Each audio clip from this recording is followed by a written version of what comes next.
Ngayon, papunta tayo sa Kaunlaran, Pasig para magpa-alignment ng bone si rider. Tingnan nyo ha. May rayuma na siya, may arthritis na, kailangan pang ipayos ang kanyang buto. Diba? Saklap ni rider, kakaedad na. Pero sa panahon ngayon, panahon na to, sa oras na to, tayo ay nasa Marikina. Bale, papalabas pa lang tayo nito. Yung mga gusto po magpa-alignment, sa Pasig lang po. At murang-mura, sulit.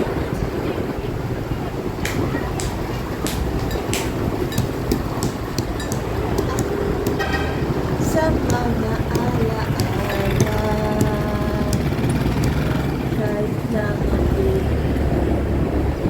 pilit ka, wala na ba akong pag-asa pa?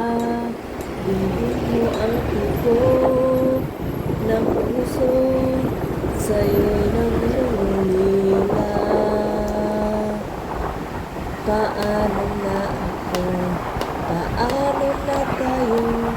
Paano na ang puso ko ito? Labis mong sinaktan ako, sobrang nahihirapan. Kahit pahabulin ka, kahit papilitin ka, wala na ba akong pag-asa pa? Hindi ko makakaya, nasa isip ay isanin. Aking inihiling, huli ay tanggapin, dalangin ang puso sumisigaw, labis na nasaktan ako. 9 o'clock in the morning. Ganda ng araw, no? Sa umaga. Bali nga pala nakilala at nakita ko lang tong si Well Adjust sa TikTok. TikTok. Alam naman ang lifestyle natin. TikTok is live. Pero totoo siya. Magaling. Magaling.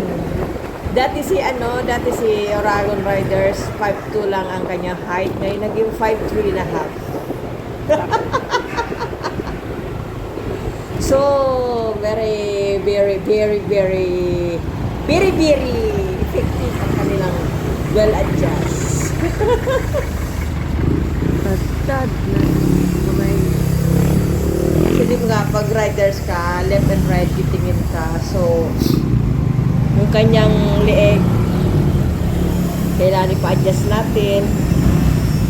Hindi na kaya sa hindi na kaya sa ang tawag nito, yung pamahid.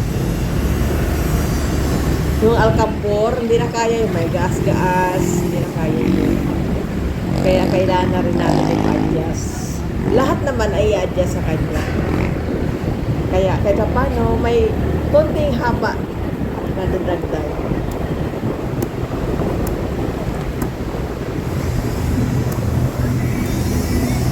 Sino aking hahanapin?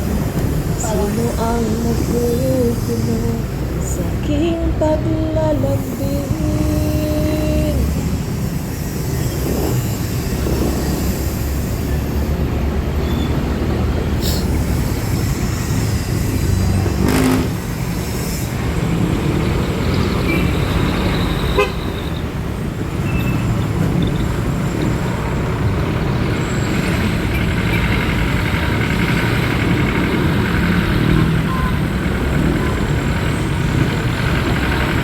Bakit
sa aking piling.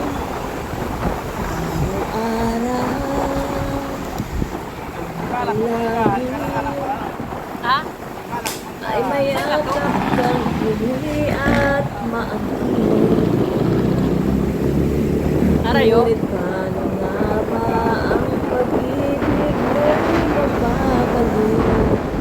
Batid ko na nasaktan kita ng labis, at sinabi ko sa'yo na kaya ko limutin ka. Bakit ngayon hinahanap kita?